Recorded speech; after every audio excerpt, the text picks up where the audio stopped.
Last भिडियोमा हामीले relational operators अनि इफ एल्स स्टार्ट गरेको थियौँ। हामी त्यहाँबाट फर्दर कन्टिन्यू गर्छौँ। अब यो भिडियोमा हामी अर्को टाइपको अपरेटर्स पनि हेर्छौँ, लजिकल अपरेटर्स, अनि त्यसको युज पनि हेर्छौँ इफ एल्समा। ओके, तपाईँको टाइम वेस्ट नगरी म कम्प्लिट स्क्रिनमा लिएर जाँदैछु। First of all logical operators भने के हो, यसको डेफिनेसन हेरौँ। Logical operators are used to combine two or more conditions and return the result as true or false. भनेको एउटा भन्दा बढी कन्डिसन हामीलाई चाहिएको छ भने हामी त्यतिखेर लजिकल अपरेटर्स युज गर्छौँ। जस्तै हामीले कन्डिसन बनाउन लागि हामी रिलेसन अपरेटर्स युज गरेको थियौँ। अब त्यो धेरैवटा रिलेसन अपरेटर्स मतलब धेरैवटा कन्डिसन हामीलाई युज गर्नु छ भने चाहिँ हामीलाई अब लजिकल अपरेटर्स चाहिन्छ। भन्नु खोजेको जस्तै इङ्ग्लिस सेन्टेन्समा हाम्रो इङ्ग्लिस ग्रामरमा दुईवटा सेन्टेन्सलाई जोड्न लागि हामी कमा युज गर्छौँ या अर युज गर्छौँ या एन्ड युज गर्छौँ। त्यस्तै यहाँ पनि दुईवटा कन्डिसनलाई सँगै युज गर्न लागि मतलब एउटा भन्दा बढी कन्डिसन युज गर्न लागि हामी त्यस्तै खाले स्टेटमेन्टहरू युज गर्छौँ। सीमा के छ हेरौँ त। ओके, फर्स्ट अफ अल यहाँ के छ, एन्ड अपरेटर।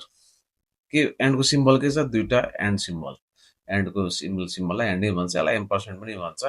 ओके, यसको युज के छ, true only if both conditions are true है त। अनि के भनेको दुईवटा कन्डिसन ट्रु भयो भने मात्रै यसको रिजल्ट ट्रु आउँछ है त। एक्जाम्पलमा दिएकै छ 5 is greater then true, correct. 3 is less then 10, correct. दुईवटा ट्रु छ, त्यही भएर रिजल्ट 1 आयो। अब यसमा एन्डमा चाहिँ के हुन्छ, एउटा पनि रङ भयो भने यो दुईवटामा एउटा स्टेटमेन्ट पनि रङ भएको भए चाहिँ यहाँ 0 आउँछ। ओके, यहाँ दुईटै ट्रु हुनुपर्छ अनि मात्रै 1 आउँछ। कुनै एउटा पनि फल्स भयो भने 0 आउँछ। अरमा चाहिँ के छ, सिम्बल के छ, दुईवटा पाइप सिम्बल छ। अनि के छ यहाँ, true if at least one condition is true. भनेको कुनै एउटा कन्डिसन ट्रु भयो भने त्यो के हुन्छ, रिजल्ट 1 आउँछ। भनेको जस्तै यहाँ छ 5 is greater than 10, correct. 3 is less then 10, correct. Okay, 5 is greater than 10 यो त रङ हो, कहाँ ग्रेटर हो त, sorry. 3 is less then 10, correct. Result के आयो, 1 आयो। यो रङ हुँदा हुँदा पनि यो राइट भएर रिजल्ट 1 आयो। भनेपछि यसमा कुनै एउटा स्टेटमेन्ट ट्रु हुँदाखेरि रिजल्ट 1 आउँछ। अनि दुईवटा ट्रु हुँदाखेरि 1 आउने। दुईवटा स्टेटमेन्टै रङ छ भने चाहिँ 0 आउँछ। Okay, not operator. अब प्रोग्राम गऱ्यो भने सजिलो हुन्छ। अहिले बस यसलाई रिभ्यू मात्रै गरेको के छ, एक्सक्लामेटरी मार्क। प्रोग्राम भएपछि क्लियर भइहाल्छ। यसको नटको हेर्नु, exclamatory mark, reverse the result, true false. भनेको जस्तै 5 is greater than 2 condition true हो, तर हामीले नट लगाइदिएको छ अगाडि। भनेपछि यहाँ स्टेटमेन्टले के भन्यो, 5 इज नट ग्रेटर देन 2 भन्यो। त्यो स्टेटमेन्टले रङ हो नि त। 5 इज ग्रेटर देन 2, त्यही भएर यहाँ 0 आयो। प्रोग्राम गरेपछि ताकि यो अझै क्लियर हुन्छ। अहिले बस यसको हेरेको मात्रै। अब एउटा प्रोग्राम गरौँ है त। फर्स्ट प्रोग्राम के छ, write a C program to check whether the number lies between 10 and 50। भनेको नम्बर युजरसँग इनपुट लिँदाखेरि त्यो नम्बर 10 र 50 को बिचमा लाइ गर्छ कि गर्दैन। ओके, रेन्ज एउटा भयो। त्यही गरौँ हामी प्रोग्राम। ओके, म एउटा प्रोग्राम लेख्छु, त्यसको फाइलको नाम लेखिदिन्छु range dot C. Okay, hash include, म अलिकति जुम इन गरिदिन्छु है त, तपाईँले हेर्न सक्नुहुन्छ। इन्क्लुड studio.h नेम, बारबार टाइप गर्न पनि, तर अब गर्दै गर्दै गएपछि फास्ट हुन्छ। ओके, हामी एउटा भेरिएबल लिन्छौँ अब, इन्ट एन भनेर, यो जुन चाहिँ हामी युजरसँग माग्छौँ। आई होप सबैलाई यहाँसम्म त इनपुट लिन त अब त केही पनि गाह्रो नै होला, केही गाह्रो नै हुँदैन होला होइन। एन्टर द नम्बर भन्ने, स्क्यानएफ हाल्ने। ओके, पर्सेन्टेज डी एम% एन। ओके, यहाँसम्म थाहा छ। अब हामीलाई के छ, हामीले अब कन्डिसन लाउनु पर्यो। के भनेको छ, if number lies between 10 and 100। भनेको number should be greater than 10 and number should be less than 50। Okay, होइन र। अब यो बिचमा कमा लाउनु मिल्दैन, एन्ड लाउनु मिल्दैन, मतलब लेख्न मिल्दैन, अर मिल्दैन। यसको आफ्नो सिन्ट्याक्स छ। यसमा के लाउनु पर्यो, कि एन्ड लाउनु पर्यो कि अर लाउनु पर्यो है त। नटले सेन्टेन्स जोड्दैन, जोस् यो दुईटामा एउटा लाउनु पर्यो। अब एन्ड लाउने कि अर लाउने कसरी थाहा हुन्छ, कसरी थाहा हुन्छ भने यहाँ हामीलाई के चाहिएको छ, दुईटै कन्डिसन। जस्तै नम्बर के चाहिएको छ हामीलाई, 10 भन्दा ठुलो हुनुपर्छ, फाइन। नम्बर फेरि लेस देन 50 पनि हुनुपर्छ, हो कि। अनि मात्रै त्यो रेन्जभित्र बस्ने हो। भनेपछि कुनै एउटा कन्डिसन सेटिस्फाई भयो भने काम चल्दैन। यहाँ दुईटै कन्डिसन हामीलाई ट्रु चाहिएको छ, अनि मात्रै यो जुन स्टेटमेन्ट क्वेसनको माग पुरा हुन्छ है त। क्वेसनले जे भन्यो त्यो भन्छ, त्यो रेन्ज अनि मात्रै पुरा हुन्छ। यहाँ मैले ग्रेटर देन 10 गरेँ। अब म यहाँ एन्ड अपरेटर लाउँछु। किन लाग्यो? किन हामीलाई दुइटै कन्डिसन फुलफिल चाहिन्छ। यो प्रोग्रामको निड हो, अहिलेको क्वेसनको निड हो। Okay, the number lies between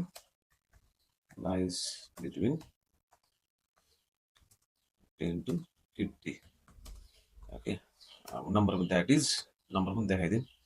that is percentage D अनि एम के छ नम्बर एन लिएको छ हामीले। ओके, एल्स पार्टमा अब के लेख्ने? Of course number is out of range लेखिदिउँ होइन, सिम्पल, किन झमेला गर्नु धेरै लेखेर। Print F the number is out of range, fine. That is त्यसको नम्बर देखाइदिउँ, पर्सेन्टेज डी एन एन यहाँ ई छुटेछ। ओके, ओके, तपाईँलाई प्रोग्राम टाइप गर्नु छ भने म यसलाई यसो अलिकति मुनि गरिदिन्छु। यो मोमेन्टमा तपाईँ पज गर्नु है त, पज गर्नु। रिटर्न 0 मैले लेखेको छैन, लेखिदिइहाल्नु त्यो पनि रिटर्न 0। ओके, ओके, यहाँ पज गरेर तपाईँले यहाँ प्रोग्राम लेख्दा हुन्छ है त। गर्छु। ओके, नम्बर हालौँ। पहिला सुरुमा विदिन द रेन्जवाला नम्बर हालौँ। माने यसलाई मैले 40 हालेँ। Okay, of course the number lies between 50 into 50 that is 40। अब नम्बर आउट अफ रेन्ज हालौँ। 50 पनि आउट अफ रेन्ज हो, राइट? 50 आउट अफ रेन्ज हो नि होइन, लेस देन 50 भनेको छ।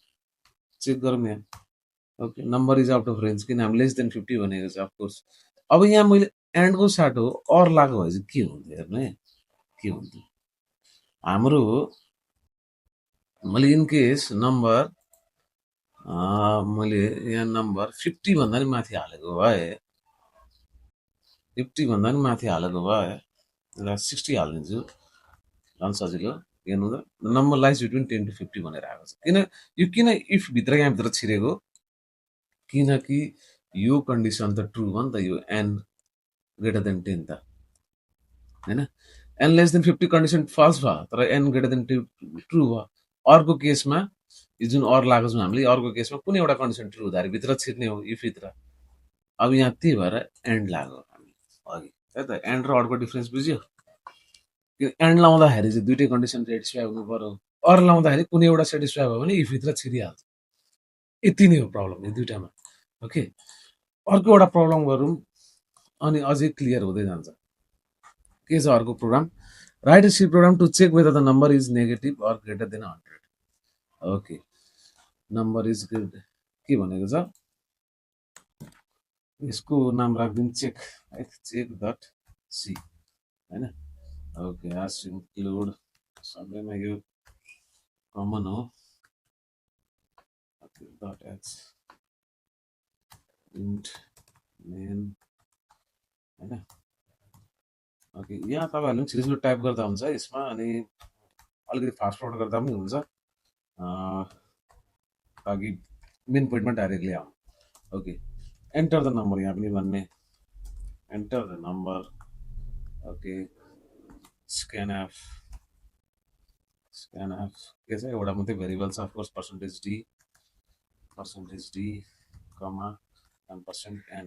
ओके, यहाँसम्म सबलाई थाहा छ हामीलाई। ओके, अब के भनेको छ? इफ क्वेसनले के भनेको छ? Number is negative or greater than 100। Number is negative भनेको नम्बर कतिखेर नेगेटिभ हुन्छ? जब त्यो लेस देन 0 हुन्छ। लेस देन 0 भनेको नम्बर नेगेटिभ हो नि। अब यहाँ एन्ड लाउने कि अर लाउने कसरी थाहा पाउने? क्वेसनमै एन्सर दिइरहेको छ। के भनेको छ? Negative or greater than 100, or भनिदिइरहेको छ। अर भनेपछि यहाँ अरू सोच्ने कुरै आएन, डाइरेक्टली अर लगाइदिने। यहाँ एन के भनेको छ? Greater than 100। ओके, यति हो कन्डिसन। अब लेख्नु त्यहाँ प्रिन्ट एफमा the number lies number is less than 0 भन्दा नि number is negative or more than 100 होइन। द्याट इज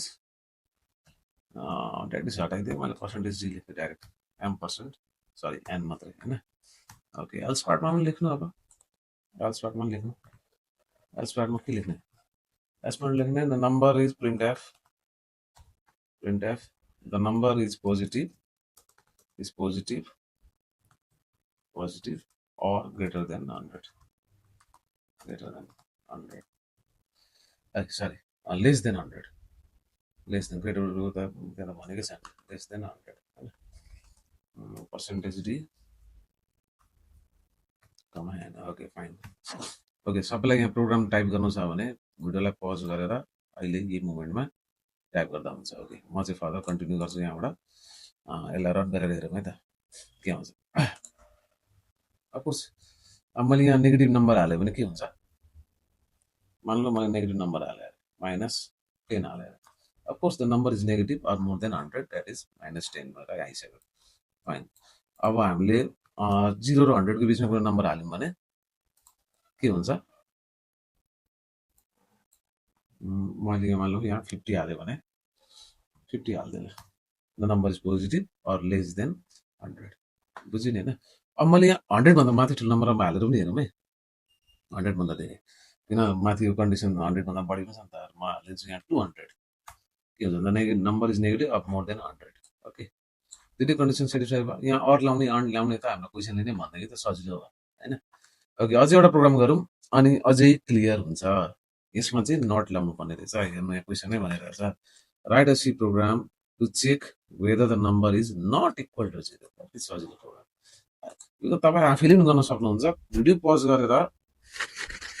पज गरेर आफै ट्राई गर्दा पनि भयो ओके माइकल भिडियो पज गरेर आफै टाइप गर्दा पनि भयो है म पनि यहाँ गरिदिन्छु नि पछि चेक गर्नु तपाईँहरू राइट भयो कि रङ भयो होइन तर सिन्ट्याक्समा चाहिँ यदि नयाँ हो भने सिन्ट्याक्समा अलिकति गाह्रो हुन्छ होइन सिन्ट्याक्स भन्नाले कसरी लेख्ने लजिक थाहा भयो भने सिन्ट्याक्स थाहा भएन भने चाहिँ अब कसरी लेख्ने भन्ने इस्यु आउन सक्छ सो आउँछ भने प्र्याक्टिस गर्नु आउँदैन भने यहाँ हेर्नु सिन्ट्याक्स नथाउनु पाउँछ तपाईँको प्रब्लम होइन भर्खर स्टार्टिङ त गर्दैछौँ हामी प्रोग्रामिङ होइन ओके एन्टर द नम्बर सबैमा एउटै गरिरहेको छौँ हामीले स्क्यानएफ होइन scanf percentage D comma ampersand and okay यहाँसम्म सबै थाहा छ ओके इफ नम्बर इज के भनेको छ क्वेसनमा to check whether number is not equal to 0 कति सजिलो छ एन्ड अब यहाँ नट मैले यसरी लगाएँ इक्वल्स टु 0 यसरी लेख्दा भयो है यहाँ हामीले त्यही भनेको एन्ड यो जुन सिम्बल छ एक्सक्लामेटरी यसलाई नट भन्छ अनि इक्वल्स टु 0 यसरी लेख्दा भयो या अझै एउटा तरिका छ त्यो पनि हेर्छु हामीले the number is not equal to 0 okay percentage d number पनि देखाइदिउँ न एन्ड आइएल्स पार्टमा यसलाई नै कपी पेस्ट गरेर टाइम बचाउनु लागि अलिकति मात्र चेन्ज गर्ने हो आइएल्स होइन यसलाई पेस्ट गरिदिन्छु number is equals to 0 okay किन टाइम वेस्ट गरिराख्नु ओके रिटर्न 0 लेख्न चाहिँ जहिले बिर्सिन्छ हुन त प्रोग्राम आउनु चाहिँ रिटर्न 0 बिना पनि राम्रो प्र्याक्टिस फलो गर्नुपर्छ हामीले ओके यसलाई क्लियर गरिदिन्छु अनि प्रोग्राम टाइप गर्नु छ भने यसलाई पज गरेर गर्नु होला म यसलाई अब अलिकति माथि पुऱ्याउँछु ताकि आउटपुट हेर्न सकौँ हामी ओके नम्बर हालेर हेरौँ first of all non zero number हालौँ number is not equal to 0 of course 12 अब यहाँ फेरि 0 हालेर हेरौँ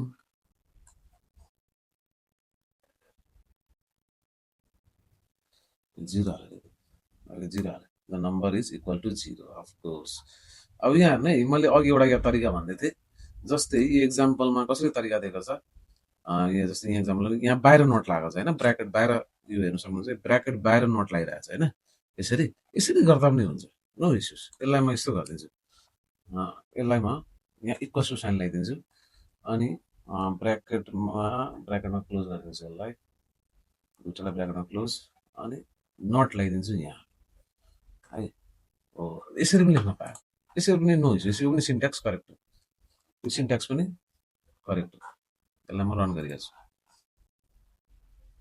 नन जिरो नम्बर हाल्यौँ 32 okay the number is not equal to 0 okay यसरी लेख्न पनि पायो ओके हामीले 3टा एक्जाम्पल गऱ्यौँ अब हामी फर्दर अझै पनि यसको इफ एल्सको अझै कन्टिन्यू गर्छौँ हामी। इफ एल्समा हामीले अहिलेसम्म जम्मा इफ र एल्स ल्याउन मात्रै सिकेको थियौँ।